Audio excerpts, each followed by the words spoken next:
Hey, Mike here. And when people are looking at investment properties, they are often looking for red flags. Why is the seller trying to sell? I don't necessarily know why. So, real quick, we're going to cover 8 potential red flags when buying an investment property. So, first off, I just want to mention we don't know why the seller is selling, and a lot of times the agent's not going to tell us.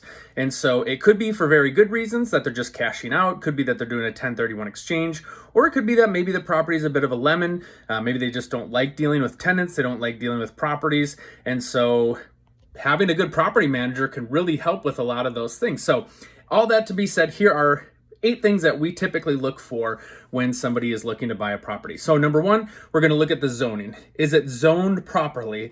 Is the use for the way that it's currently being used the same use that the city says that it can be used? Number 2, we're going to look at licensing. Is it licensed for the correct number of units? Is it something where it needs to have a special license for a short-term rental, for instance?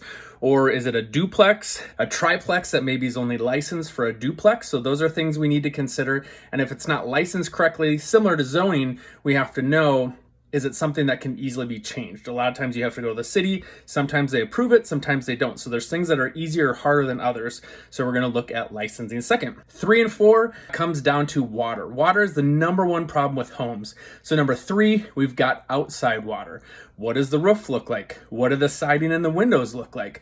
What does the grading around the house and the foundation look like? Is water getting in? Because we want to make sure that we can have a dry property, and so we got to keep all that outside water out. So number 3, we're looking at outside water. Number 4, we're looking at inside water. Upper level bathroom, upper level plumbing, is that leaking into a lower level or something like that? So we're going to look at interior plumbing.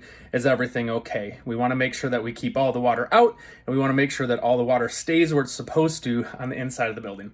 Number 5 is going to be mechanicals. So this is your HVAC, water heaters, boilers, furnaces, all that type of stuff that can be spendy for repairs. So if it's something that we're questioning, if it's getting to the end of its life, we might have somebody come out and take a look at it.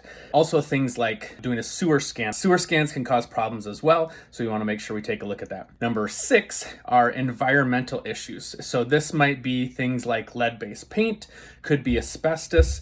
Now, asbestos, some of it is just perfectly fine. As long as it's not disturbed and it's where it's at and it's not going to move, it's okay. But if it's something where it could get disturbed, that's where it could potentially cause problems. So we want to make sure that we take a look at that. Number 7 would be the neighborhood. Researching the neighborhood. A couple of cities that we work with typically have great stats around crime. You can go do your research, and everybody has their own preference. Some people are okay with certain areas, some people aren't. So it's up to the buyer to do the proper due diligence to make sure that they feel comfortable with the neighborhood that the property is in. And then lastly is leases. So since the lease stays with the property, we want to know what we've already agreed to. And so taking a look at those leases and making sure that they're terms that we like and terms that we're okay with, that's one thing. And then the other thing around leases is we want to make sure that the buyer is still on time with their payments. So typically we ask for proof showing that the buyer is on time with their payments. So there you have it, some things to consider. 8 of them around potential red flags when buying an investment property. If you have any questions, you want to reach out to me for help, I'm happy to help.